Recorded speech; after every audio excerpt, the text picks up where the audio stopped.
Good morning, welcome back to my channel. সবাইকে আরও একটা নতুন ব্লগে অনেক অনেক স্বাগত জানাই। তো সকালবেলায় তোমরা দেখতে পাচ্ছ আমি চা করে নিচ্ছি, একটু আদা দিয়ে দুধ চা বানিয়েছি। আজ ঠান্ডাটা একটু কম আছে, তাই একটু দুধ চা বানিয়েছি।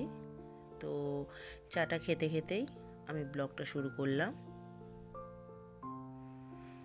তো আজকে ব্লগটা শুরু করছি, এখন ঘড়িতে বাজে প্রায় 7:30, কারণ আজ তো বাবার স্কুল ছুটি, তাই দেরিতে ঘুম থেকে ওঠা হয়েছে। চা খেয়েই যেটা পরের কাজ সেটা হলো বিছানাপত্র গোছগাছ করা।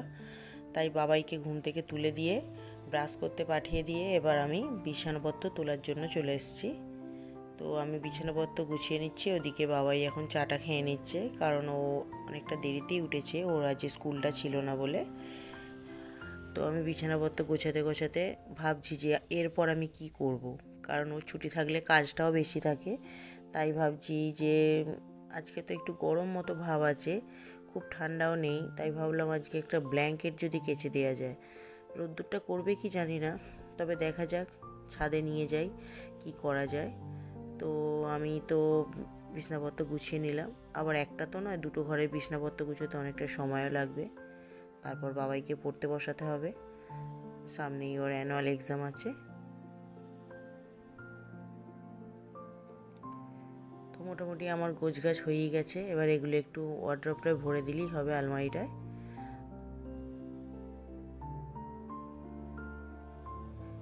দেরিতে উঠে দেরিতে কাজ শুরু হয়েছে, তাই মনে হচ্ছে আজকে অনেকটা দেরি হবে।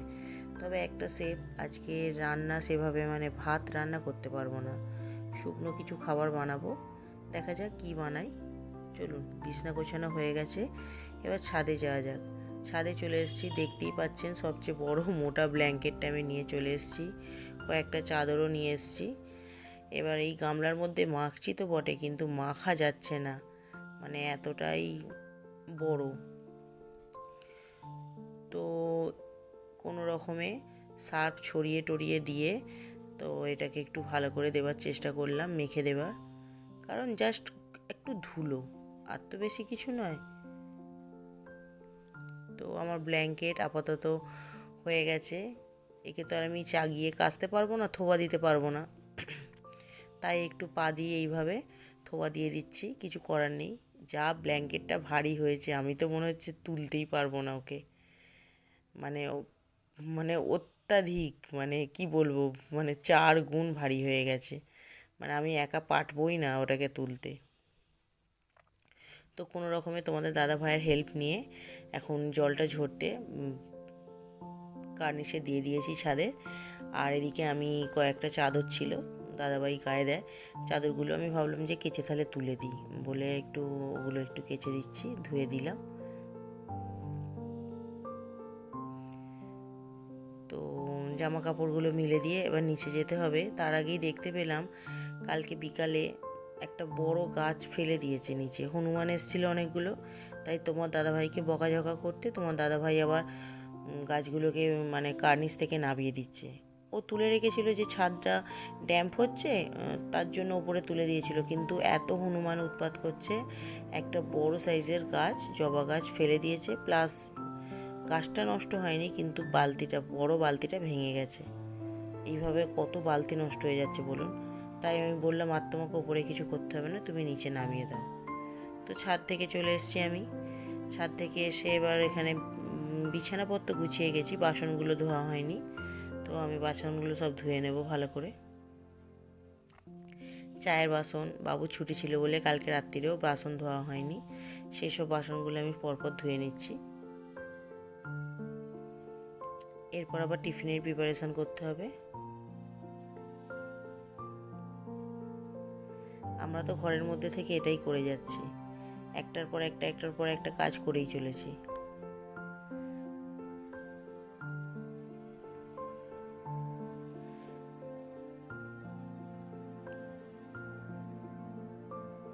তো মোটামুটি আমার বাসন কোসন সব ধোয়া হয়ে গেছে, এবার টিফিনে কি হবে দেখা যাক, কিন্তু সেদিনের গোটা রান্না তো এখনও কিছুটা আছে, দেখা যাক, ওটাই একটু গরম করতে দিয়েছি। তোমার দাদা ভাইও ভালোবাসে, বাবাইও বললো যে একটু মুড়ির সঙ্গে খাওয়া হবে, তো আমি কিছুটা বার করলাম কৌটো থেকে, বার করে একটু গরম করে নিচ্ছি, ফ্রিজে ছিল, ঠান্ডা তো। তো এটা আমি গরম করে নিয়ে তারপরে টিফিন খাওয়া হবে। তো বন্ধুরা, ছাদের কাজ, ঘরের কাজ তো হলো। আজকে তো আমাদের রান্না করতে নেই, মানে ঠান্ডা ভাত। তো এই ঠান্ডাতে কেউ ঠান্ডা ভাত খাবে না, জল ঢালা ভাত খাবে না কেউ, তাই শুকনো কিছু রান্না করব। এখন আপাতত মুড়ি খেয়ে নেবো। গোটা রান্না সিদ্ধ করেছি দেখে গরম করে নিয়েছি, তোমরা দেখেছো। ওটা দিয়ে মুড়িটা খেয়ে দেখা যাক কি শুকনো করা যায়, কারণ ভাতটা করতে নেই, বাদ বাকি যা কিছু করা যেতে পারে। ভাত আর মাছটা হবে না এবেলা, তো ভাত নয় রাত্রিরে গরম ভাত করে খাওয়া যাবে। আমরা তো এখন টিফিন করতে বসে পড়েছি তিনজনেই, মুড়ি আর গোটা রান্না দিয়ে। তো তোমার দাদাভাই বললো আমি খেয়ে একটু বেরোবো, আর আমরা একসঙ্গে টিফিনটা করে নিলাম। তারপর দেখা যাক লাঞ্চে কি করা যায়।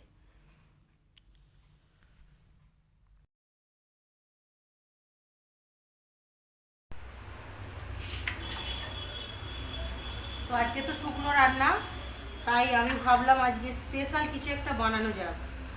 তো কড়াইশুঁটি অনেক, তো ওই গোটা রান্নার জন্য তো অনেক কড়াইশুঁটি এনেছিল। এবার কড়াইশুঁটি তো জানেন একদিন থাকলেই তার টেস্টটা চলে যায়, তাই অনেকটা কড়াইশুঁটি, প্রায় এক ঝুড়ি কড়াইশুঁটি পড়ে আছে। তাই ভাবছি একটু কচুরি করব, আর একটু নতুন আলুর দম করব, আর একটু সুজি করব। তো কচুরিটা করব আমি ময়দাতেও করব না, আর ছাঁকা তেলেও করব না, আটা দিয়ে করব।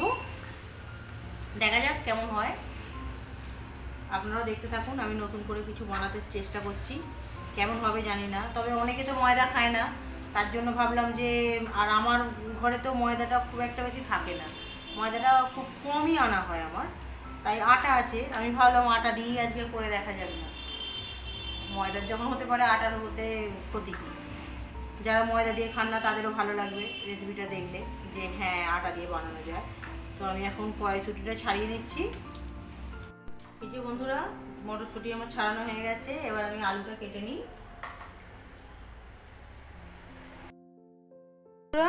দেখতেই পাচ্ছেন আলুর দমের জন্য পেঁয়াজ, টমেটো, আলু আর আদা রসুন একটু বেটে নিয়েছি। আর এখানে মটরশুঁটি ছাড়ানো হয়ে গেছে। মটরশুঁটিটা আমি একটু ভাপিয়ে নেব, মানে কাঁচা গন্ধটা যাতে না থাকে, তার জন্য একটু ভাপিয়ে নেব। এখন আমি আটাটা মেখে নেব। আটাটায় অল্প নুন দিলাম, অল্প বেকিং সোডা দিলাম 1 চিমটি, আর অল্প একটু তেল দেব, জাস্ট অল্প, খুব বেশি না।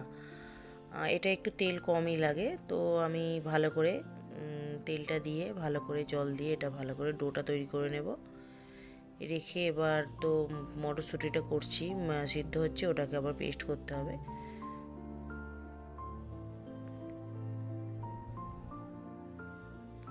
তো আটা মাখা একদম রেডি হয়ে গেছে আমার। এবার আমি ঢাকা দিয়ে রেখে দিচ্ছি। এদিকে মটরশুঁটিটা আমি ভাপিয়ে নিয়েছি, জল ঝরতে দিয়েছি। এদিকে আমি, যেহেতু নতুন আলু, তাই আমি আলুগুলোকে আগে ভেজে নেব ভালো করে, লাল করে।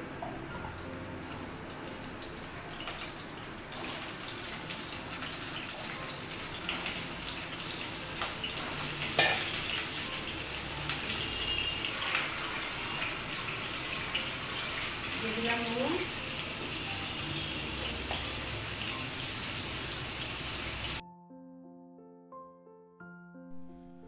তো নুন হলুদ দিয়ে আলুগুলো আমার ভেজে নিয়ে তুলে রেখেছি।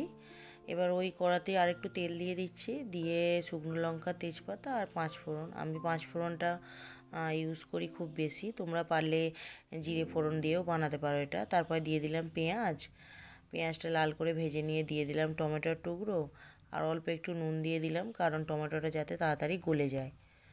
আর এবার দিয়ে দিলাম আদা রসুনের পেস্ট, আর দিয়ে দেব হলুদ গুঁড়ো, লঙ্কার গুঁড়ো বেশ অনেকটা, কারণ আজকে আমি আলুর দমটা লাল লাল করব, সাদা মানে সাদা টাইপের নয়, লাল লাল আলুর দম বানাচ্ছি।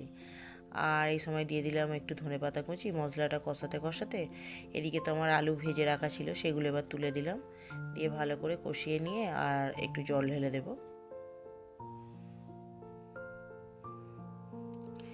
এবার অনেকটা বেলা হয়ে গেছে, কড়াটাকে অন্য ওভেনে বসিয়ে দিয়ে আর একটা ওভেনের মধ্যে আমি তেল দিয়ে দিলাম। আমি সুজিটা বানিয়ে নেব। দিয়ে দিলাম প্রায় 100 গ্রাম সুজি পুরোটাই।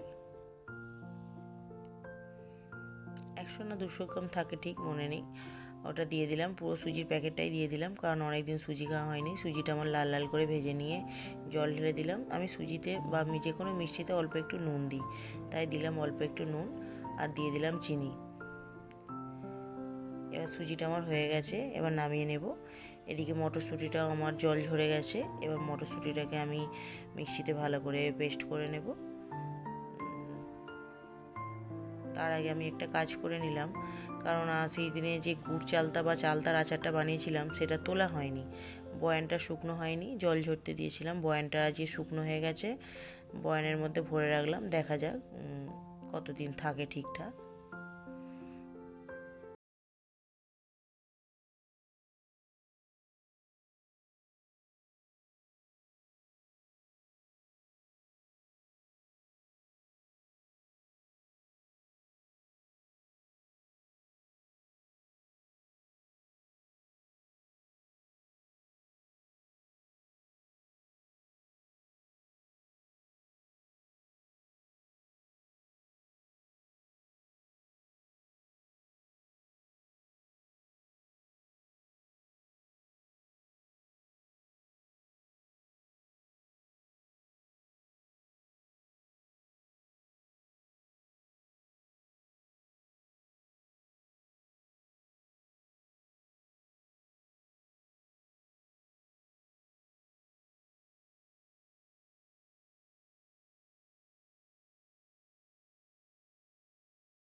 আমার পুরটা একদম রেডি হয়ে গেছে, আমি এবার এটা নামিয়ে নেব।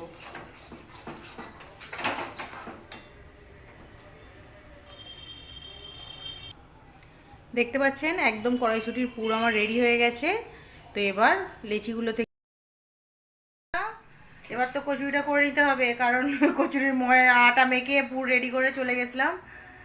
আলুর দম আর সুজি হয়ে গেছে, আর এখনও আমার চানটা করে নিয়েছি, ফ্রেশ হয়ে নিয়েছি। এবার আমি কচুরিটা করে নিই। কচুরি মানে পরোটার মতো যেটাই। তো কি করি না করি আপনারা দেখতে থাকুন। এবার আটার গুলিগুলোর মধ্যে আমি কড়াইশুঁটির পুরটা ভরে নেব আস্তে আস্তে। তো কড়াইশুঁটির পুর ভরা আমার একদম রেডি হয়ে গেছে। এবার আমি জাস্ট পরোটার মতো তেল দিয়ে এটা বেলে নেব। দেখতেই পাচ্ছেন আমি বেলে নিচ্ছি। এবার আস্তে আস্তে একটা একটা করে ঠিক পরোটার যেভাবে করে সেইভাবেই আমি এটা করে নেব, অল্প তেল ছড়িয়ে।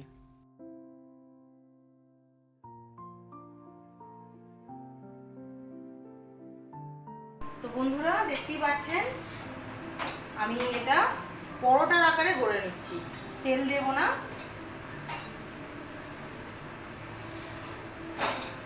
তেল দেব না, তেল ছাড়া, মানে তেল ছাড়া নয়, সরি, তেলটা একদম কম দিই। মানে যেভাবে পরোটা বানাই আমি সেভাবে করে নেব।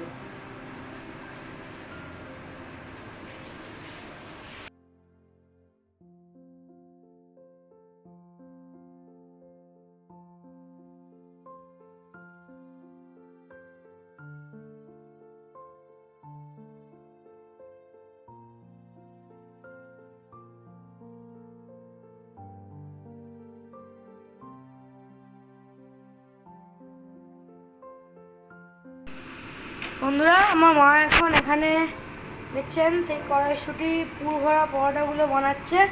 ওদিকে অনেকগুলো হয়ে গেছে, তো মা সব করে বানিয়ে নিক, তারপরে আবার ফিরে আসছি। দেখতেই পাচ্ছেন আমার কড়াইশুঁটির পুর ভরা কচুরি নয়, এটা পরোটা, আলুর দম আর সুজি একদম রেডি হয়ে গেছে নিয়ে লাঞ্চের জন্য। লাঞ্চ তো রেডি হয়ে গেছে, কিন্তু তোমার দাদাভাই এখনও ফেরেনি, বেরিয়েছে, আর বাবু কম্পিউটার থেকে ওঠেনি। তো তোমার দাদাভাই আসছে রাস্তায়, ফোন করেছিলাম। তো তোমার দাদাভাই আসলে তারপর আমরা লাঞ্চটা করে নেব। তো অনেকটা বেজে গেছে, 1টা বেজে গেছে প্রায়। আপনারা লাঞ্চটা করে নিন, কারণ আমাদের তো শুকনো, তাই হ্যাঁ 1টাই বাজে। তো আপনারা লাঞ্চটা করে নিন, আমরা লাঞ্চটা করব, তখন আবার দেখা হচ্ছে। দেখতেই পাচ্ছেন আপনার দাদাভাই এসে গেছে, আর এই যে আমার দুষ্টু দুষ্টু বাবাটা বসে পড়েছে, দেখতে পাচ্ছেন। তো আমরা লাঞ্চটা করে নিই, আজকে আমাদের শুকনো, আপনারা তো ভাত খাচ্ছেন, কি দুঃখের বিষয়, রাত্রিবেলা ভাতটা খাবো, এবেলা তো খেতে পাচ্ছি না। দেখুন খেতে বসেও বাবাকে বকাঝকা হচ্ছে। তো আমরা লাঞ্চটা করে নিই। আমাদের একটা দুষ্টু আছে আর একটা দুষ্টু জয়েন্ট হয়েছে, দেখতে পাচ্ছেন। এই যে একটা আমার দিদিভাই আমাদের বাড়িতে ঘুরতে এসছে বিকালে। কিরে কিছু বলবি? আমি খাচ্ছি। কিছু বলবি?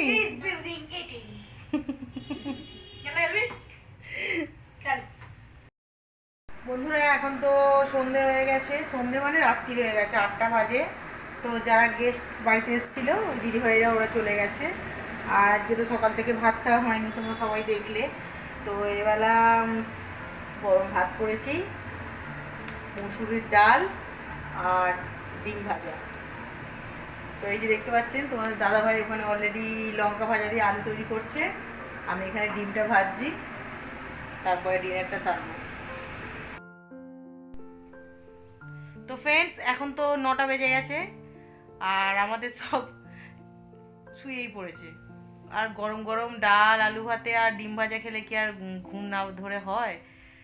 তো ওদের তো ঘুম পেয়ে গেছে, কিন্তু আমি তো ঘুমোলে এখন হবে না, আমার ব্লগ শেষ করতে হবে, এডিট করতে হবে, তারপর ঘুমোতে যাব। তো আজকে ব্লগটা তোমাদের কেমন লাগলো সেটা আমাকে জানাবে, ভালো লাগলে চ্যানেলটাকে লাইক করে সাবস্ক্রাইব করে দিতে ভুলবেন না। আর কীরকম ব্লগ দেখতে চান সেটাও আমাকে কমেন্টে জানাবেন। যারা আমার চ্যানেলটিকে এখনও পর্যন্ত সাবস্ক্রাইব করেনি তারা প্লিজ প্লিজ চ্যানেলটিকে সাবস্ক্রাইব করে নিও, আর যারা চ্যানেলটিকে সাবস্ক্রাইব করে নিয়েছে তাদেরকে মেনি মেনি থ্যাঙ্কস। তো আজকের মতো ব্লগটা এখানেই শেষ করছি, দেখা হচ্ছে কালকে নতুন ব্লগ নিয়ে। ততক্ষণ পর্যন্ত সুস্থ থাকবেন, ভালো থাকবেন, টাটা।